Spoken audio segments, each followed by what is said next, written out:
ഓം തപോവനം ശ്രീ സത്സായി സച്ചരിതം അധ്യായം 10 കാലാതീതൻ. വർഷങ്ങൾക്ക് മുമ്പ് പ്രശാന്ത നിലയത്തിൽ ഒരു മഹിള താമസിച്ചിരുന്നു. പേര് സാഗമ്മ. ഒരു നാൾ അവർ ബാബയോട് ചോദിച്ചു, സ്വാമി കുരുക്ഷേത്രത്തിലെ യുദ്ധക്കളത്തിൽ സർവായുധധാരികളായി അതിവിപുലമായ സൈന്യശക്തിയോടെ കൗരവർ യുദ്ധത്തിന് ഒരുപെട്ടു നിന്നു. ആ സാഹചര്യത്തിൽ ശ്രീകൃഷ്ണ ഭഗവാൻ എങ്ങനെയാണ് 700ഓളം ശ്ലോകങ്ങളുള്ള ഗീത അർജുനെ ഉപദേശിച്ചത്? ശത്രുക്കളുടെ ഭീഷണി അവഗണിച്ച് ഗീത മുഴുവൻ പറയാനും കേൾപ്പിക്കാനും ഭഗവാൻ വേണ്ടത്ര സമയമെടുത്തപ്പോൾ അർജുനന് കേൾക്കാൻ തക്കവിധം ശത്രുക്കൾ എങ്ങനെ നിശബ്ദമായിരുന്നു? സ്വാമി അപ്പോൾ സാഗമ്മയ്ക്ക് അവിടെ വെച്ചൊരു മറുപടി നൽകിയില്ല. അന്ന് വൈകുന്നേരം പതിവ് പോലെ സ്വാമി ധാരാളം ഭക്തന്മാരുമായി ചിത്രാവതി തീരത്തെത്തി. ഭക്തജനങ്ങൾ സ്വാമിക്ക് ചുറ്റുമിരുന്നു. അവിടെ കൂട്ടത്തിൽ സാഗമ്മയുണ്ട്. സ്വാമി തൃക്കൈ മണലിൽ പൂഴ്ത്തി മിഴികൾ വിടർത്തി ഭക്തജനങ്ങൾ ഉത്സുകരായി നോക്കിയിരിക്കവേ ഭഗവാൻ ഒരു അടിയോളം നീളമുള്ള തിളങ്ങുന്ന വെളുത്ത ഒരു ദന്തശില്പം മെല്ലെ പുറത്തെടുത്തു. അർജുനന് ഭഗവാൻ ശ്രീകൃഷ്ണൻ തേരിലിരുന്ന് ഗീത ഉപദേശിക്കുന്ന ശില്പം. വളരെ സൂക്ഷ്മമായ വിവരങ്ങൾ സഹിതം വൈദഗ്ധ്യത്തോടെ നിർമ്മിച്ച സുന്ദര രൂപം. സാഗമ്മ പ്രത്യേകിച്ച് അത് കണ്ട് വിളിച്ചിരുന്നു പോയി. സ്വാമി വിശദീകരിച്ചു, സാധാരണ മനുഷ്യർക്ക് ഈ സുന്ദരമായ രൂപം കൊത്തിയെടുക്കണമെങ്കിൽ എത്ര ദിവസങ്ങൾ വേണ്ടിവരും? സങ്കീർണമായ ഈ കൊത്തുപണികൾ ചെയ്യാൻ എത്ര കൈകൾ വേണ്ടിവരും? ഇതിന്റെ പ്രഥമ പദ്ധതി തയ്യാറാക്കാനും വിശദമായ പ്ലാനുകൾക്കും വേണ്ടി എത്ര കലാകാരന്മാർ ആവശ്യമുണ്ട്? പക്ഷെ നിങ്ങൾ നോക്കൂ, എത്ര ക്ഷണത്തിൽ അതിന്റെ എല്ലാ മനോഹാരിതയോടും കൂടിയാണ് സ്വാമി അത് സൃഷ്ടിച്ചത്. അതെങ്ങനെയാകട്ടെ എന്ന് സ്വാമി സങ്കല്പിച്ചു. ഈശ്വരൻ ഇച്ഛയുണ്ടെങ്കിൽ അവിടത്തേക്ക് കാലത്തെ നിയന്ത്രിക്കാനും മറികടക്കാനും സാധിക്കും. മനുഷ്യർ മാസങ്ങൾ വേണ്ടത് എനിക്ക് ഒരു നിമിഷത്തെ ചുരുക്കാനാവും. അതുപോലെ ദിവ്യച്ചയാൽ കാലം നീട്ടാനും സാധ്യമാണ്. ഗീതോപദേശം നടക്കും വേളയിൽ അർജുനന് വേണ്ടുവോളം സമയം ഞാൻ നൽകി. യുദ്ധക്കളത്തിൽ മറ്റുള്ളവർക്കെല്ലാം അത് കുറച്ച് നിമിഷങ്ങളാക്കി ചുരുക്കാനും എനിക്ക് കഴിഞ്ഞു.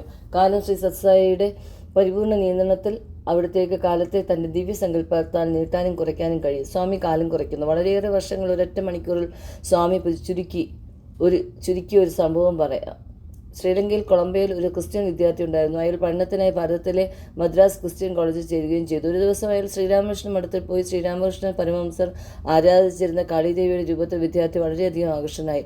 ക്രമേണ അയാൾ ഒരു കാളിഭക്തനായി തീർന്നു. മന്ത്രോപദേശം സ്വീകരിച്ചു. അഗാധമായി വളരെയേറെ നേരം അയാൾ ദേവീമന്ത്രം ധ്യാനിക്കും. ഒടുവിൽ മണിക്കൂറുകളോളം സമാധിയിലിരിക്കാവുന്ന നിലയിലായി. അതിനുശേഷം അദ്ദേഹം ഹിന്ദു ധർമ്മത്തിലേക്ക് മാറുകയും സന്യാസം സ്വീകരിക്കുകയും ചെയ്തു.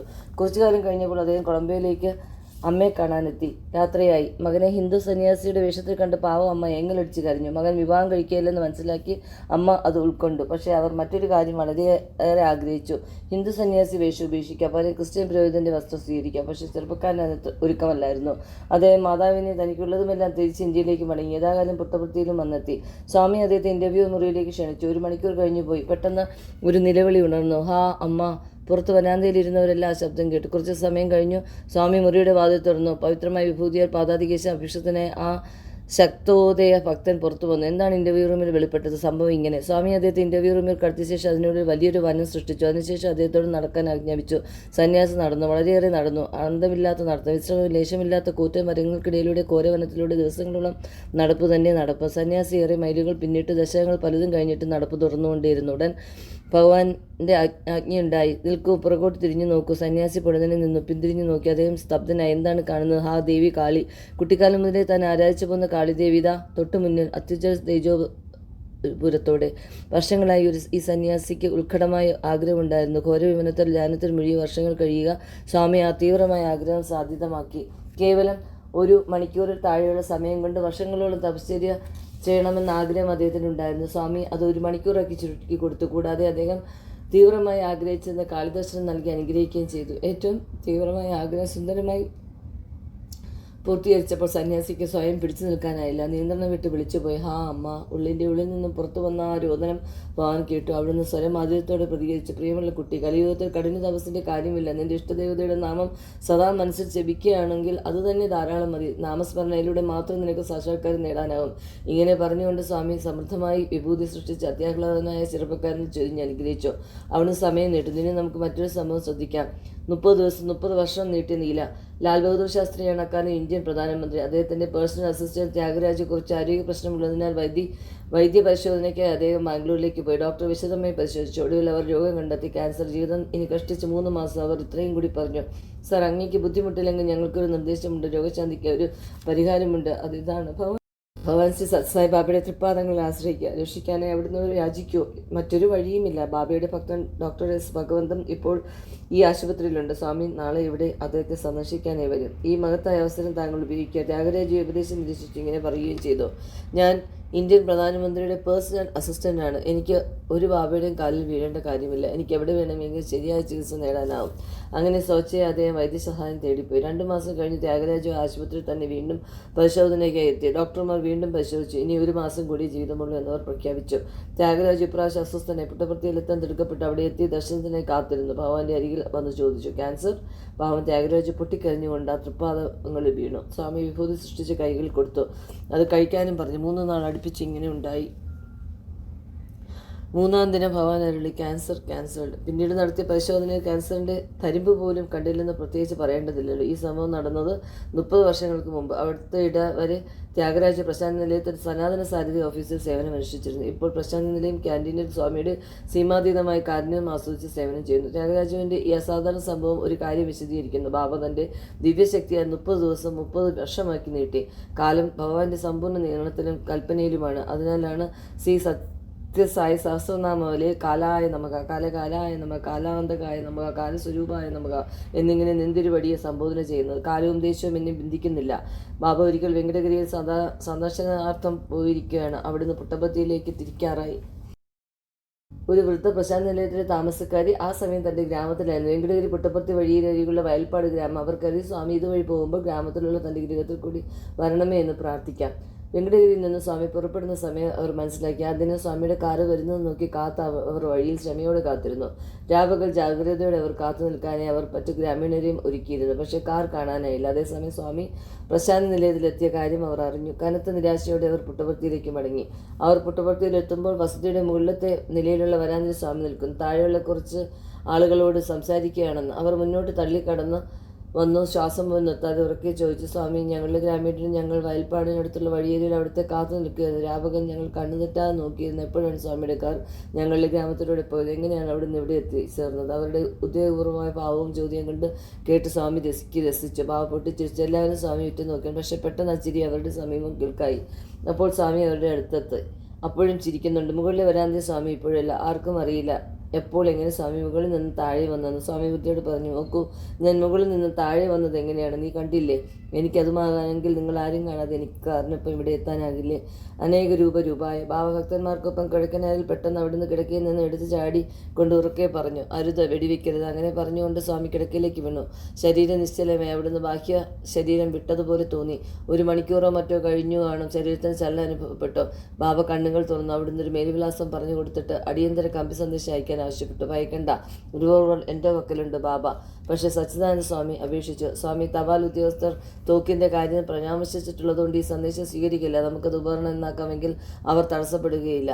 സ്വാമി സമ്മതിച്ചു. ടെലിഗ്രാം മാറ്റി എഴുതി അയക്കുകയും ചെയ്തു. പക്ഷേ ഭക്തന്മാർക്ക് ഈ നിഗൂഢ സംഭവത്തിൻ്റെ വാലും തലയും പിടികിട്ടിയില്ല. 4 ദിവസം കഴിഞ്ഞപ്പോൾ ഭോപ്പാലിൽ നിന്ന് ഒരു കത്ത് എത്തിച്ചേർന്ന ബാബ അത് ഭക്തന്മാർക്ക് നൽകി. അത് വായിച്ചവർ ആശ്ചര്യഭരിതരായി, അതുപോലെ സന്തുഷ്ടരുമായി. എന്താണ് യഥാർത്ഥ സംഭവിച്ചത്? ഭോപ്പാലിൽ ഒരു മിലിറ്ററി ഓഫീസർ ഉണ്ടായിരുന്നു. 2ാം ലോക മഹായുദ്ധത്തിൽ സേവനമനുഷ്ഠിച്ച ഉന്നത വ്യക്തി. എന്നിരുന്നാലും അദ്ദേഹത്തിന് സംസ്ഥാന വികസന പദ്ധതിയിൽ അനുയോജ്യമായ സ്ഥാനം നൽകിയില്ല. കാരണം യുവജനങ്ങളെ അവർ കൂടുതൽ താല്പര്യപ്പെട്ടു. കടുത്ത നിരാശയിൽ അദ്ദേഹത്തിന് ജീവിതത്തോട് തന്നെ വെറുപ്പായി. മാത്രമല്ല ഭാര്യ പിതൃഗൃഹത്തിലേക്കും പോയി. അദ്ദേഹത്തിന് ബുദ്ധിപരമായി ഉപദേശം നൽകി. നിരാശ ഗർത്തത്തിൽ നിന്നും കരകയറാൻ അവിടെ ആരുമുണ്ടായിരുന്നു. ഈ സാഹചര്യത്തിൽ അദ്ദേഹം ആത്മഹത്യ ചെയ്യാൻ തീരുമാനിച്ചു. തോക്കെടുത്ത് വെടിവെച്ച് നോക്കി. റിവോൾവർ ശരിക്കും പ്രവർത്തിക്കുന്നു എന്നറിയാൻ. അത് നന്നായി പ്രവർത്തിക്കുന്നുണ്ടായിരുന്നു. 2ാമത്തെ തിര കൊണ്ട് സ്വയം വധിക്കാനായി അദ്ദേഹം ഒരുങ്ങി. കാഞ്ചിയിൽ വിരൽ വലിക്കാൻ തുടങ്ങിയ അങ്ങ് അകലെ കൊടക്കനാലിരുന്ന് സ്വാമി പൊടുന്നനെ ഉറക്കെ പറഞ്ഞു, വെടിവെക്കരുത്. കൃത്യം ആ നിമിഷം തന്നെ ഭോപ്പാലിലെ ഓഫീസർമാരുടെ മുറി പെട്ടെന്ന് തള്ളി തുറക്കപ്പെട്ടു. വാതിക്കൽ അയാളുടെ പ്രിയപ്പെട്ട പഴയൊരു കോളേജ് സുഹൃത്ത്. അയാൾ ഒറ്റയ്ക്കല്ല, കൂടെ ഭാര്യയും ഉണ്ടായിരുന്നു. പുറകിൽ അവരുടെ ലഗേജുമായി പോർട്ടറും. ഓഫീസർ അവരെ കണ്ട ഉടനെ അകത്തെ മുറിയിലേക്ക് കുതിച്ചു. റിവോൾവർ ഒളിച്ചു വയ്ക്കാൻ, അതിനുശേഷം അതിഥികളെ സ്വീകരിക്കാൻ അദ്ദേഹം പുഞ്ചിരിയോടെ പുറത്തു വന്നു. ഉത്സാഹഭരിതരായ സംഭാഷണത്താൽ സുഹൃത്ത് ഓഫീസറെ സന്തുഷ്ടനാക്കി. അദ്ദേഹം അവരുടെ കോളേജ് ജീവിതത്തിലെ സന്തോഷകരമായ സംഭവങ്ങൾ ഓർമ്മിപ്പിച്ചു. വർഷങ്ങൾക്ക് മുമ്പ് അല്ലലില്ലാതെ കോളേജിൽ അവർ പങ്കിട്ട അനന്തരമായ ഓർമ്മകൾ അദ്ദേഹം ഉണർത്തി. അദ്ദേഹം വളരെ വാചാലനായിരുന്നു. രസിപ്പിക്കുകയും ചെയ്തു. അയാളുടെ ഭാര്യയും അവരുടെ സന്തോഷത്തിൽ കൊണ്ടു.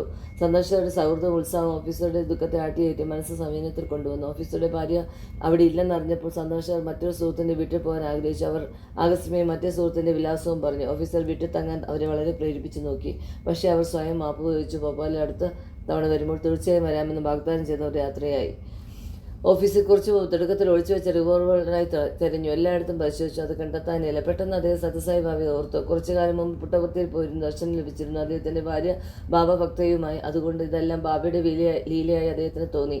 വീട് പൂട്ടി ഓഫീസിൽ തനിക്ക് സന്ദർശനം തന്ന കോളേജ് സുഹൃത്തിന്റെ വിലാസവുമായി തിരക്കി ഇറങ്ങി. തന്നെ കാണാൻ ഒരു സന്ദർശനം വന്നില്ലെന്നായിരുന്നു അയാളുടെ പ്രതികരണം. തിരിച്ച് വീട്ടിലെത്തിയപ്പോൾ കൊടൈക്കനാലിൽ നിന്നുള്ള എക്സ്പ്രസ് ടെലിഗ്രാം. ഭയക്കേണ്ട, ഉപകരണം എൻ്റെ കൈവശമുണ്ട് ബാബ. അത് വായിച്ച ഓഫീസർ പശ്ചാത്തലവിവശനായി. തന്നെ നന്ദി അറിയിക്കുന്നതിനായി അദ്ദേഹം ഭവാന് നീണ്ടൊരു കത്തെഴുതി. ആ കത്തിലൂടെയാണ് ഭക്തന്മാർ ഈ സംഭവത്തിന്റെ വിവരങ്ങൾ വിശദമായി അറിഞ്ഞത്. ശ്രദ്ധിക്കപ്പെടേണ്ട ഒരു കാര്യമുണ്ട്. ഭക്ത സംരക്ഷണത്തിനായി ഭഗവാൻ 3 രൂപങ്ങൾ സ്വീകരിച്ചു. ഓഫീസറുടെ സുഹൃത്തായി, ഭാര്യയായി, പോർട്ടറായി. ഇവർ 3 പേരും ഒരുമിച്ചൊരു ദിക്കിൽ ഒരേ സമയം. അത് അനിതര സാധാരണമായി ഏറെ പ്രാധാന്യമുള്ള സംഭവം. കാലം സ്വാമിയുടെ നിയന്ത്രണത്തിലാണ് എന്ന സത്യം ഇത് വീണ്ടും സ്ഥാപിക്കുന്നു. ഏകോഹം ബഹുസ്യ എന്ന വേദപ്രഖ്യാപനത്തിന് അർത്ഥം ഇതാണ്: ഒന്നായി ഞാൻ പലതാകട്ടെ എന്ന് സാരം. അത്ഭുത ലീല. ഏതാണ്ട് 1988 ആ സംഭവം. ബാംഗ്ലൂരിലെ വൈറ്റ്ഫീൽഡിലുള്ള സ്വാമിയുടെ കോളേജ് 1400 വിദ്യാർത്ഥികളുണ്ട്. ഒരു രാത്രി ഭഗവാൻ ഹോസ്റ്റൽ സന്ദർശിച്ചു. അത്യാഹ്ലാദപൂർവ്വം വിദ്യാർത്ഥികൾ സ്വാമിയുടെ സന്നിധിയിൽ ആദരവോടെ നിന്നു. പെട്ടെന്ന് കരണ്ട്. ഇരുളിൽ സ്വാമി ശാന്തനായ ഒരു കുട്ടിയുടെ അടുത്തേക്ക് നീങ്ങിക്കൊണ്ട് മെല്ലെ അരുളി, അതുൽ ഞാൻ നിനക്കൊരു സാധനം തരാം, കൈ നീട്ടു. അതിൽ കഴിഞ്ഞിട്ട് സ്വാമി കയ്യിൽ ഒരു ലഡു വെച്ചു കൊടുത്തു. പിന്നീട് വളരെ മെല്ലെ തുടർന്നു, ആരെയും കാണിക്കരുത്, കൈ പുറകിൽ പിടിച്ചോളൂ. പെട്ടെന്ന് കറണ്ട് വന്നു. വാൽവുകൾ പ്രകാശിച്ചു. അതിന് ചുറ്റും നോക്കി. ആശ്ചര്യം, അവിടെ ഉണ്ടായിരുന്ന 1400 കുട്ടികളും കയ്യിൽ പുറകിൽ പിടിച്ചിരിക്കുന്നു. എല്ലാവരുടെയും കയ്യിൽ ലഡു ഉണ്ട്. അതാണ് സ്വാമി. ഞങ്ങൾ ആശ്ചര്യപ്പെട്ടു. മതി പറന്നുപോയി. യുക്തിബോധം ഞങ്ങളുടെ കൈവിട്ടു. നാവ് തോറ്റു. മനസ്സ് പ്രവർത്തിക്കാൻ മടിക്കുന്നു. യാതൊന്നും മനസ്സിലാകുന്നില്ല. നിങ്ങൾക്ക് എങ്ങനെ സ്വാമിയുടെ ദിവ്യലീലകളെക്കുറിച്ച് വർണ്ണിക്കാനാവും? യഥോ വാചോ നിവർത്തന്തി അപ്രാപ്യ മനസ്സാ സഹ. പരബ്രഹ്മത്തെക്കുറിച്ച് മനസ്സിനെ വാക്കുകൾക്ക് ഗ്രഹിക്കാനാവില്ല. മുതനഹള്ളിയിലെ അത്ഭുതം. പുട്ടപർത്തി ബാംഗ്ലൂർ റോഡിലാണ് മുതനഹള്ളി. അവിടെ സ്വാമിയുടെ ഒരു സ്കൂളുണ്ട്. 1993 ഫെബ്രുവരിയിലായിരുന്നു സ്കൂൾ വാർഷികാഘോഷം. അധ്യാപകരും വിദ്യാർത്ഥികളും ആ അവസരം അനുഗ്രഹീതമാക്കാനായി സ്വാമി ക്ഷണിച്ചു. ഭഗവാൻ സമ്മതിച്ചു. പക്ഷേ ആ ദിവസം സ്വാമി വന്നില്ല. ടീച്ചർമാരും കുട്ടികളും ക്ഷണിതാക്കളും വളരെ നേരം സ്വാമിക്കായി കാത്തിരുന്നു. സാംസ്കാരിക പരിപാടികൾ, കുട്ടികളുടെ നൃത്തം, മറ്റു പരിപാടികൾ എന്നിവ സ്വാമിയുടെ അസാന്നിധ്യത്തിൽ അരങ്ങേറി. എല്ലാവരും ആകാംക്ഷയോടെ കാത്തിരുന്നെങ്കിൽ യഥാക്രമം മുഴുവൻ പരിപാടികളും നടന്നു. ആഘോഷങ്ങൾക്ക് മീതെ നിരാശയുടെ കറുത്ത മേഘങ്ങളിലെ നിഴൽ വീണിരുന്നു. പിന്നീട് ആഘോഷങ്ങളിലെ ഫോട്ടോ എടുത്ത്, ഫിലിം കഴി ചിത്രമെടുത്ത് എല്ലാവരും വിസ്മയപ്പെടുത്തുമാറ് അതിലൊരു ചിത്രത്തെ സ്വാമിയും നൃത്തം ചെയ്യുന്നു കുട്ടികളോടൊപ്പം. അതുമാത്രമല്ല, ചിത്രത്തെ സ്വാമി ഒരിടത്ത് മാത്രമല്ല 5 വ്യത്യസ്ത സ്ഥലങ്ങളിൽ ഓരോ സ്ഥാനത്തും വ്യത്യസ്ത വസ്ത്രം ധരിച്ച് മധുരസ്മിതം തൂകി ആ ചിത്രത്തെ അംഗീകരിക്കുന്നു എന്ന വിധം വിഭു എഴുതി. സ്നേഹപൂർവ്വം ബാബ. സംശയിക്കേണ്ട, അവിടുന്ന് ബഹു രൂപധാരി. ചില വേള ഒരേ സമയത്ത്. ഓം ശ്രീ സത്യസായി പരബ്രഹ്മേണ നമഃ. ശാന്തി ശാന്തി ശാന്തി. 10ാം അധ്യായം സമാപ്തം.